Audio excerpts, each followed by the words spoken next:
मधु ने बाहर निकलकर कहा कि अरे ध्यान से कार चलाना, मेरे होने वाले पोते को कुछ नहीं होना चाहिए। गायत्री ने कार को गेट से बाहर निकालते हुए ये सुना।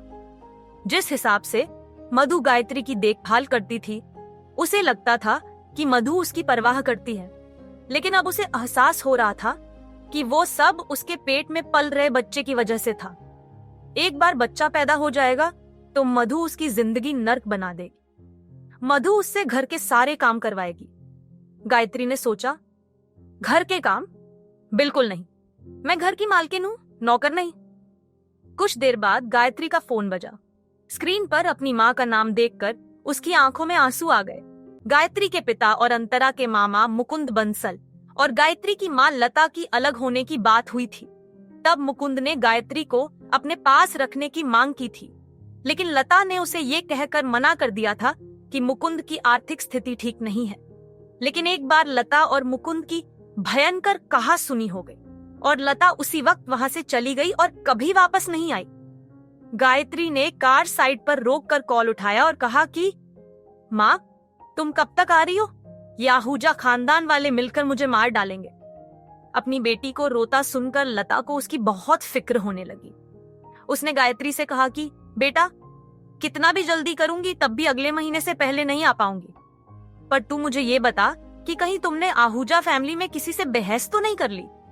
इसका जवाब देते हुए गायत्री ने कहा, नहीं माँ, तुमने जैसा कहा था मैं बिल्कुल वैसा ही कर रही हूँ, सब कुछ चुपचाप सह रही हूँ। ये सुनकर लता ने कहा कि अच्छा है, देख बेटा, आगे की पूरी जिंदगी ऐश करना है तो अभी जुल्म सहना होगा।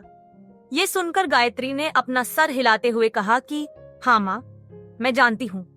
और एक बात, अंतरा को डॉक्टर पाटिल के बारे में पता चल गया है कि उसने उसकी झूठी रिपोर्ट दी थी और लग रहा है कि रुद्र को वापस से अंतरा में इंटरेस्ट आने लगा है। ये सुनकर लता ने गायत्री को समझाते हुए कहा कि तू डॉक्टर पाटिल की तो बिल्कुल फिक्र मत कर, वो मेरी बरसों पुरानी दोस्त है, वो कभी किसी के सामने हमारा नाम नहीं लेगी। ये सुनकर गायत्री ने एक गहरी सांस ली और कहा कि अच्छा है। ये सुनकर स्ट्रेस कम हुआ। उसके बाद दोनों माँ बेटी में कुछ देर बात चली और आखिर में फोन डिस्कनेक्ट होने के बाद गायत्री ने रुद्र को कॉल किया, लेकिन उसने गायत्री का फोन काट दिया। गायत्री को इतना गुस्सा आया कि उसने फोन को कार के पीछे की तरफ फेंक दिया और रुद्र के ऑफिस की तरफ कार निकाली। दूसरी तरफ होटल सहारा के रूम नंबर 607 में अंतरा ने समय देखा। रात के 9 बज गए थे। मिस्टर शैडो का आने का समय हो गया था, इसलिए उसने एक लाइट के अलावा सारी लाइट्स बंद कर दी। उसके बाद अंतरा ने मिस्टर शैडो के आने का इंतजार करते हुए अपने फोन पर मेकअप ट्यूटोरियल्स के वीडियोस देखना शुरू किया। कुछ देर उसने वीडियोस देखे, लेकिन उसमें उसका मन नहीं लग रहा था। जब से मिस्टर शैडो की कार के नंबर से उसकी पहचान सामने आई थी, तब से अंतरा के मन में सवाल आ रहे थे। उसने वीडियो बंद करके सर्च इंजन साइट खोली और उसमें विक्रांत ग्रोवर के बारे में सर्च किया। अंतरा को उसके बारे में कोई खास जानकारी नहीं मिली। सर्च इंजन साइट पर विक्रांत ग्रोवर के बारे में ज्यादातर फिल्म इंडस्ट्री की और फाइनेंशियल न्यूज थी, लेकिन एक बात साफ पता चल रही थी कि ये विक्रांत ग्रोवर पक्का बिजनेसमैन था। उसे अपने कारोबार की बहुत गहरी नॉलेज थी।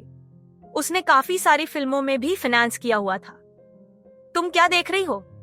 अंतरा विक्रांत ग्रोवर के बारे में पढ़ने में इतना डूबी हुई थी कि उसे पता ही नहीं चला कि मिस्टर शैडो ने कब दरवाजा खोला और अंदर उसके पास चला आया। अचानक आई आवाज सुनकर अंतरा चौंक गई और उसका फोन हाथ से गिर जाने वाला था।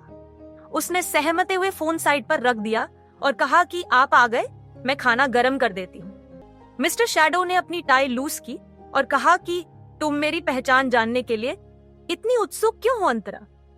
ये सुनकर अंतरा हक्की बक्की रह गई। उसका शरीर जैसे जम गया था। अंतरा भूल गई थी कि वो क्या करती हैं क्या नहीं। हर एक छोटी से छोटी बात मिस्टर शैडो को पता रहती थी, तो वो आज आरटीओ गई थी, वो बात उनसे कैसे छिप सकती थी। आगे की कहानी जानने के लिए देखिए अगला एपिसोड सिर्फ पॉकेट एफएम के यूट्यूब चैनल पर, और मिस्टर शैडो के सारे एपिसोड्स को सुनने के लिए डिस्क्रिप्शन में दी लिंक से डाउनलोड करें पॉकेट एफएम ऐप।